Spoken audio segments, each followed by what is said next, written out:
Suite de votre journal avec la percée spectaculaire du variant Delta.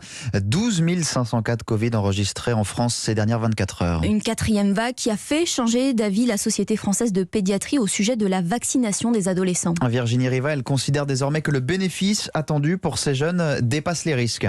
Oui, pour elle, seuls les enfants à risque ou en contact avec des personnes immunodéprimées devaient être vaccinés. Mais sa position a évolué. D'abord avec l'explosion du variant Delta et puis surtout avec les premières données de pharmacovigilance arrivées des États-Unis. 52 millions de doses ont été administrées à de jeunes Américains âgés de 12 à 17 ans. Seul effet secondaire identifié, l'apparition de myocardite, inflammation du muscle cardiaque, de l'ordre de 1 pour 20 000 garçons vaccinés et 1 pour 100 000 filles.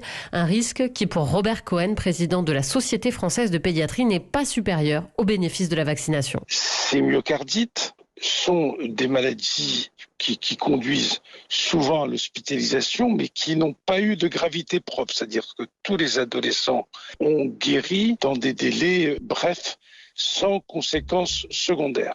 Ces myocardites surviennent uniquement à la deuxième dose. Voilà pourquoi la Société française de pédiatrie recommande de faire passer systématiquement un test sérologique aux jeunes ados pour ne leur administrer qu'une seule dose s'ils ont eu le Covid récemment sans symptômes.